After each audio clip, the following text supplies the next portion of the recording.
예수님의 시체에 향품을 바르러 갔던 여러 명의 여인들이 뜻하지 않게 예수님의 부활을 제일 먼저 알게 되었습니다. 예수님의 시신을 볼 것이라고 생각하고 찾아갔던 무덤 방문이 그녀들에게 다소 충격적이었는데요. 천사를 통해 이 사실을 듣고서 놀라는 여인들에게 천사들은 어찌하여 살아있는 자를 죽은 자 가운데서 찾느냐라고 말하면서 아주 부드럽게 꾸짖었습니다. 이것은 예수님의 부활을 믿지 못하는 그녀들의 태도를 지적하는 말이었는데요. 천사들은 여인들에게 예수님이 부활하셨다는 사실을 한 번 더 확실하게 말합니다. 여기 계시지 않고 살아나셨느니라. 갈릴리에 계실 때에 너희에게 어떻게 말씀하셨는지를 기억하라. 이르시기를 인자가 죄인의 손에 넘겨져 십자가에 못 박히고 제3일에 다시 살아나야 하리라 하셨느니라. 여러분, 부활에 대한 믿음은 빈 무덤을 보고 생겨나지 않았습니다. 오히려 여인들의 마음에 두려운 생각만 심어주었죠. 하지만 천사가 말해준 한 가지가 그녀들의 마음에 믿음의 씨앗을 심어주었습니다. 예수님이 하신 말씀을 기억하라는 충고, 그것이 그녀들의 마음에 믿음의 불을 지폈습니다. 8절에 나온 대로 그녀들은 예수님이 해주셨던 말씀을 기억했습니다. 갈릴리에서부터 예수님이 돌아가신 예루살렘까지 그녀들은 모두 예수님을 따르며 그분의 말씀을 들었어요. 예수님이 장차 당하실 고난과 죽음과 부활에 대한 이야기를 들었던 기억을 되찾게 되자 믿음도 회복되었죠. 그래서 무덤에서 마을로 돌아가서 제자들을 찾아갔습니다. 11사도는 물론 예수님을 따르던 다른 사람들에게 예수님이 부활하셨다는 소식을 전하게 된 거죠. 오늘날 우리가 하나님의 말씀을 열심히 듣고 묵상하며 내 삶에 적용해야 한다라고 말하는 이유가 여기에 있습니다. 하나님의 말씀만이 우리의 믿음에 뿌리를 내릴 수 있는 유일한 토양이죠. 눈에 보이는 확실한 증거도 우리에게 믿음을 가져다 주지 않습니다. 하나님의 말씀을 기억하고 그 말씀을 신뢰할 때만 믿음이 생겨납니다. 하나님의 말씀이 우리 안에서 역사할 때 믿고자 선택할 수 있는 마음이 생기는 거죠. 물론 처음부터 그런 마음이 생기는 건 아닙니다. 천사들에게 직접 예수님의 부활 소식을 듣고서도 그녀들은 두려움에 휩싸이기만 했잖아요. 이것은 사도들과 베드로도 마찬가지였습니다. 그들은 여인들의 말을 무시했고요.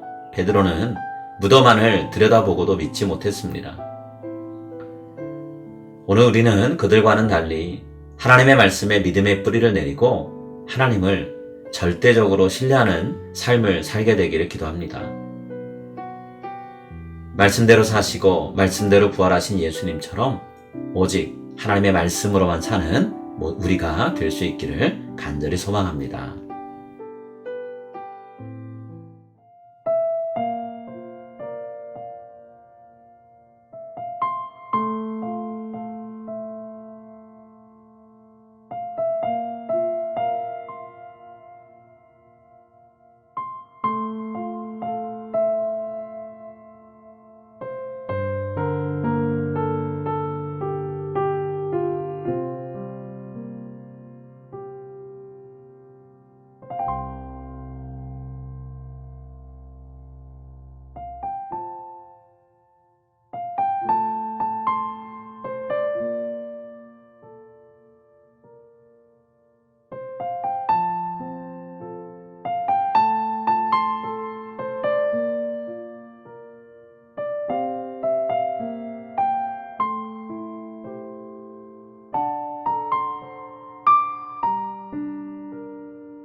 The Lord's Prayer. Our Father in heaven, hallowed be your name. Your kingdom come, your will be done, on earth as it is in heaven. Give us today our daily bread, and forgive us our debts, as we also have forgiven our debtors. And lead us not into temptation, but deliver us from the evil one. For yours is the kingdom and the power and the glory forever.